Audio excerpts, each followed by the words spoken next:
Seit dem 1. März 2016 ist LiveNet direkt beim Bahnhof Bern. Wir haben unser Büro dort hier, eine Parkterrasse. Und jetzt in diesem Regio-Talk wollen wir darüber reden mit 3 Leitungspersönlichkeiten aus Bern, die in der Gemeinde engagiert sind, wie dass wir in Bern eigentlich noch mehr zusammen bewirken können. «Suchen der Stadt Bestes» haben wir so als Titel gesetzt. Wie könnten wir noch mehr Wirkung haben und auch als Christen sichtbar werden und der Stadt dienen? Herzlich willkommen, Sam Benzin von der ETG Bern, Deborah Alder-Gasser von der Vineyard Bern, da sieht man es auch noch gerade, und nachher noch der Thomas Eggenberg. Er ist Präsident von Bewegung Plus Schweiz und hat B Plus zu Bern geleitet bis vor 3 Jahren.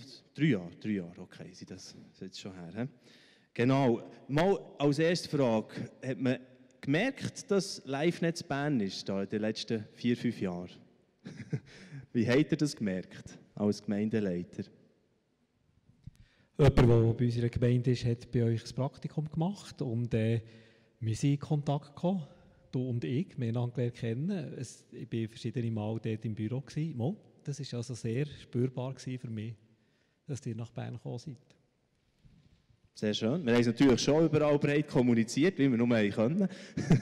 Das heisst gleich nicht, dass es jeder gespürt hat oder gemerkt hat oder eine wirkliche Zusammenarbeit daraus entstanden ist. Wie ist das bei den anderen beiden? Ich glaube, ich habe es vor allem auch wegen deiner Präsenz irgendwie gemerkt. An der Allianzbranche bist du gesehen, da haben wir uns zuerst mal getroffen. Ich glaube, es hat viel einfach mit Beziehung zu tun. Irgendwie. Das ist das, was mir hilft, das wahrzunehmen. Ja. Ja, du hast natürlich einen familiären Bezug zu unserer Gemeinde und da ist es eigentlich auch über die Beziehung gegangen. Und sehr schnell sind gewisse Sachen entstanden. Zum Beispiel? Ja, wir haben unser Printmedium, das wir gemeindeintern haben wir zu euch ausgelagert. Genau, ihr macht eigentlich unseren Druck. Dann all die Broschüren, die evangelistischen Broschüren und so, die holen wir bei euch. Wir haben auch schon die als Coach für die Predigenden bezüglich Auftritt. Wie können wir auftreten, zeitgemäss? Und da haben wir schon ganz unterschiedliche Orte können profitieren von euch. Jetzt würde mich mal grundsätzlich interessieren, bei diesem Titel, den wir gesetzt haben, «Suchen der Stadt Bestes», was für Bern, was das für euch heisst, also wo brennt euer Herz für die Stadt Bern? Was wünscht ihr, was noch mehr könnte passieren? Natürlich sehr eine grosse Frage, aber gleich mal, ihr seid die meisten eurer Allianz wahrscheinlich engagiert, aber was wünscht ihr euch da? Also wir haben eine Vision entwickelt vor etwa 10 Jahren. Die ist natürlich recht gross und umfassend. Und wir haben gesagt, Gott durchdringt uns mit seiner Liebe, Schönheit und Gerechtigkeit und wir durchdringen die Region Bern damit. Und das zeigt uns das Anliegen. Und ich glaube, es ist wirklich ein Anliegen von Gott. Er will uns berühren, aber er will durch uns durch eine ganze Region berühren. Weil wir eine Region-Gemeinde sind, haben wir nicht einfach die Stadt im Fokus, sondern sagen Region Bern, also Bern und Umgebung. Für euch auch noch eine Ergänzung, ja? Also mich begeistert einfach der Titel. Ich denke, hey, das sollte unser Fokus sein, auch als Gemeinden miteinander. Wie können wir wirklich dieser Stadt dienen? Wie können wir einen Unterschied machen? Wie ist die Stadt anders, weil wir da sind? Und das ist, begeistert mich, wenn wir uns die Frage zusammenstellen und nicht einfach allein. Okay. Wie können sich Christen engagieren in der Stadt Bern? Was kann man machen, eben für noch mehr ein Gesicht zu bekommen? Lasst mich etwas Konkretes ansprechen jetzt an dieser Stelle. Wir haben nämlich vor einem Jahr in Bern eine Zeitung herausgegeben. Und das war die hier, Jesus-Influencer Nummer 1, mit dem Reto Nause im Interview. Er hat hier darüber Auskunft gegeben, ja, was hat Jesus für Spuren hinterlassen in unserer Gesellschaft, in der Politik. Und hat auch gesagt, ja, eigentlich sei er wirklich sehr prägend gewesen, schon nur alleine durch das, dass, durch die Gesetzgebung und das Ganze, die Soziallehre sozusagen, die von Jesus ist gestiftet wurde. Die Zeitung, ist das ein Weg, wo man weiterhin etwas machen miteinander? Was habt ihr da das Gefühl? Oder ähnliche, oder? Ja, ich bin natürlich ein Insider und eigentlich von dieser Zeitung praktisch nur den Artikel wirklich gelesen. Bei den anderen Sachen habe ich das Gefühl, das kenne ich ja schon, obwohl es super gestaltet ist. Aber der ist mir auch geblieben. Und ich habe das Gefühl, das ist ein Top-Weg, den ihr jetzt hier eingeschlagen habt mit diesem regionalen Anteil. Wirklich. Und was er dort auch geschrieben hat, ist ja auch packend und für uns positiv gewesen. Also der hat eine Brücke gebaut. Ich finde das super. Er hat zum Beispiel gesagt, dass Christen sehr einen Beitrag zum Frieden leisten in der Stadt Bern. Und er würde sich eigentlich wünschen, dass man die Stimmen der Christen noch mehr hört, dass sie die Stimmen noch mehr würden erheben manchmal und der Tio würde helfen, sozusagen. Das sagt der Sicherheitsdirektor von Bern. Das ist natürlich schon noch interessant. Mal das einerseits Inhaltliche, aber mich würde auch interessieren, wir haben ja auch alle Adressen und Gottesdienstzeiten der Gemeinden, auch von euch, drin. Was denkt ihr dort dazu? Was heißt dort die Wirkung? Passt das noch also jetzt in unser Zeitalter, sozusagen, unsere Zeit? Ja, mir denkt, das zeigt auch die Vielseitigkeit, die da in der Stadt Bern vorhanden ist. Das ist eigentlich gewaltig, wie viele Gemeinden es da gibt auf diesem Platz. Und ja, schlussendlich haben wir alle das gleiche Ziel, nämlich Jesus gross machen und an diesem Reich von Gott zu bauen. Und ja, wir sind unterschiedlich dran, an unterschiedlichen Orten und jeder probiert irgendwie da ein bisschen mitzuwirken und mitzugestalten, und ihr ja auch. Habt ihr denn die Zeitung bei euch im Quartier, also sie ist ja vor allem fokussiert auf ein Quartier, aber sicher auch auf die ganze Stadt in dem Sinn, oder kommen auch Leute aus der Region. Habt ihr das genutzt, so in dem Sinn, Sam?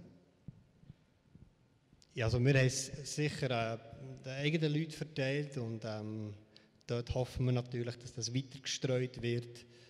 Ja, so in dem Sinn, aber wir sind auch nicht eine Stadtgemeinde, sondern wir sind auch in der ganzen Region verteilt. Genau.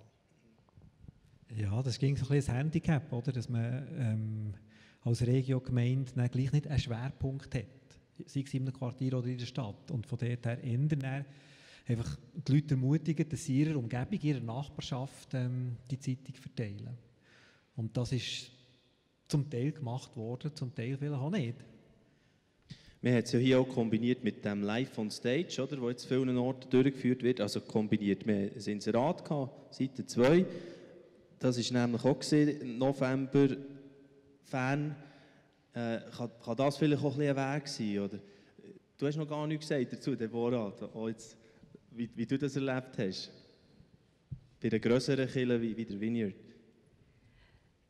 Ja, ich kann ehrlich gesagt nicht so viel dazu sagen. Ich glaube, das ist bei uns schon nicht so präsent, muss ich ehrlich gesagt sagen, weil halt, eben, wir haben auch interne Publikationen und so. Und ich merke schon, es hat wahrscheinlich ein anderes Gewicht. Darum kann ich mich irgendwie gar nicht so äußern, aber ich finde es mega eben gut, so etwas, die Kollaboration halt einfach zu zeigen. Und ich meine, das ist natürlich völlig in unserem Sinn. Wir stehen für das Gemeinsame und ja, darum.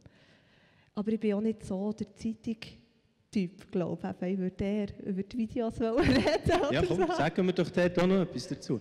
Ich meine, durch das, dass wir in Bern eben so zentral sind, ist es ja jetzt auch einfacher geworden, oder? Also in Bern beim Bahnhof ist jeder irgendein. Da kannst du eigentlich Talks aufziehen, noch und nöcher. Das merke ich, wie es einfach ist. Jetzt natürlich über die digitalen Kanäle, Zoom ist irgendwie auch normal geworden. Ist es auch einfach? Sag gerne ein paar Worte dazu. Du hast dort jetzt schon ein paar Mal Teil davon sein, oder, Deborah? Aber das finde ich das Grossartige, dass ihr so wirklich zugänglich seid im Bahnhof. Das macht es mega einfach. Und ich bin wirklich begeistert, dass ihr die Talks macht und mit dem eine Plattform für einen Dialog schafft. Ich glaube, das ist schon gesagt worden, aber das ist das, was ich finde, da habt ihr so einen Beitrag. Finde ich eben, könnte man auch regional. Darum, ich habe mich gefreut, dass ihr das ja schon, hätte ich das reingebracht, aber das ist ja super, habt ihr das schon auf dem Radar, wo ich glaube, da können wir wirklich einfach so nicht wirklich um gemeinsame, ja, wir haben ja alle ähnliche Fragen irgendwie und wie bringen wir das zusammen und wie ringen wir gemeinsam? Nicht einfach, weil wir Antworten haben, sondern eben, weil wir ähnliche Fragen haben und uns zusammen auf einen Weg begeben.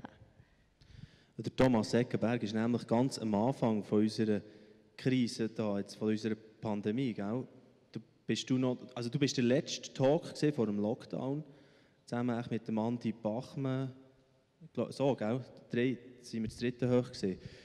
Wie siehst du vielleicht dort auch den Wert von so, auch als Präsident der Bewegung Plus Schweiz, von diesem Gefäß? Ja, ihr müsst jetzt auch noch ein bisschen beurteilen, wie oft ist das angeklickt worden. Kann man das feststellen? Ich finde es eine sehr gute Sache. Vielleicht noch der Dialog. Oder? Bei uns Christen ist das früher eher ein bisschen im Hintergrund gewesen, weil wir immer das Gefühl hatten, ja, der interreligiöse Dialog und da wird noch immer das Gemeinsame gesucht. Und wir wollen doch Jesus ins Zentrum stellen. Und in unserer Gesellschaft wird wie viel klarer, ja, im Dialog kann man ja die eigene Position einbringen und kann auf das reagieren, was der andere denkt. Also Dialog hat an und für sich etwas sehr Positives und nicht damit zu tun, dass wir Überzeugungen einfach fallen, sondern dass wir sie artikulieren, dass wir es verständlich machen, dass wir auch zuhören, was die anderen sagen. Und insofern würde ich das Anliegen auch sehr unterstützen, dass man auch Dialogpartner hat, jetzt, die nicht Christen sind. Weil man kann ja auch in der Auseinandersetzung mit ihnen sagen, was uns wichtig ist, oder auch wieder hören, wie sie darauf reagieren. Jesus war in der Öffentlichkeit enorm präsent gewesen. Und das ist für mich wie ein Anstoß, mich mehr rauszuwagen. Ich bin eigentlich lieber von der Persönlichkeit her im Hintergrund, aber ich merke, das ist unser Auftrag, dass wir uns einfach in die Öffentlichkeit begeben. Was eben noch interessant ist, ich meine, auch jetzt einem Reto und alles anzuleiten, hat mir auch ein bisschen Mut gekostet. Oder? Wir wollen über Jesus reden, Influencer Nummer 1, kennen die Welt beeinflusst wie er. Oder dem Stadtpräsident von Thun, die Stadtpräsidentin von Zürich hat sogar ein Interview gegeben. Oder jetzt habe ich vor kurzem mit dem neuen Präsidenten vom FC Thun, mit dem Andres Gerber, für eine Berner Oberland-Ausgabe ein Gespräch sehr über sein persönliches, spirituelles. Das geht. Ich glaube, das ist schon gut, wenn wir dort ein bisschen umdenken können. Ich hoffe, dass wir dort etwas in diese Richtung anstoßen können. Genau. Und jetzt ein bisschen für zuzutun hier den Sack. Der Sam nickt die ganze Zeit. Ja. Wie können wir sind jetzt auch Mitglied in der Evangelischen Allianz Bern. Seit kurzem erst, ich habe gar nicht gewusst, dass wir das auch können, als Live-Net sozusagen, dort auch Mitglied werden. Da hat uns jemand darauf aufmerksam gemacht. Wie können wir noch mehr helfen als Katalysator, vielleicht euch dienen? Was kommt dir da noch in den Sinn, Sam? Ja, ihr macht schon viel. Ja, vieles ist schon gesagt worden. Eben, ich glaube, das Regionale ist mega wichtig. Das Wiedererkennung, es findet hier in Bern, in dieser Stadt statt. Ja, ihr habt ein offenes Haus, man kann kommen, ihr habt so ein grosses Angebot. Feins Kaffee? Feins Kaffee, ja. Ich liebe mit dir zu käfeln, das ist ja so. Ja, ich sehe gerade nichts, direkt. Also. Vielleicht haben die anderen noch zwei. Ja, ich bin extra noch auf die Webseite natürlich schauen, weil es um Suche der Stadt Bestes gegangen ist, wo finde ich regional etwas zu Bern. Und dann gemerkt, von all euren Gebieten, die ihr habt, gibt es aber noch nicht irgendeine Sparte Regionales. Und das ist natürlich auch eine Frage von der Ressourcen, ist mir völlig klar. Aber vielleicht, wie bei einer Tageszeitung, dass man noch sagt, wir haben ja noch einen regionalen Anteil, wo Berichte aus der Region kommen, wo Erlebnisberichte aus der Region kommen, Gemeinden aus der Region. Viele, ich weiss nicht, ob das noch eine Möglichkeit wäre. Also von dem träume ich, Thomas, dass wir die Regioportal aufbauen können und in 10 Jahren sollte so etwas da sein, vielleicht in 5 Jahren. Oder es braucht ja noch ein bisschen Aufbau, aber ich träume davon, dass wir das erleben können, dass das passiert. Gerade in dieser Zeit von Corona, wo alles wieder kleiner wird und regionalisiert wird und wir jetzt auch die Zahlen von der Schweiz nicht mehr gleich interessieren wie die vom Kanton Bern. Und es wird einfach wichtiger wieder. Danke vielmals. Hast du auch noch ein Schlusswort, Deborah, dazu? Also eben neben dem Genialen, was ihr schon macht, wirklich den Fokus für die Stadt wachhalten. Was sind die Themen, die uns hier brennen sollten? Was sind vielleicht auch Brennpunkte in unserer Stadt, in unserer Region? Wie können wir eben dort ins Gespräch, in Dialog kommen. Und das fände ich mega bereichernd. Super. Danke vielmals für eure Feedbacks und eure Anregungen. Und auch, ja, es ist eine Wertschätzung gegenseitig, glaube ich, auch spürbar. Und das ist super, wenn wir so dranbleiben können. Danke vielmals, Thomas Eckenberg, Bora Alter und Sam Benzin. Applaus auch hier für die drei Gäste. Merci vielmals.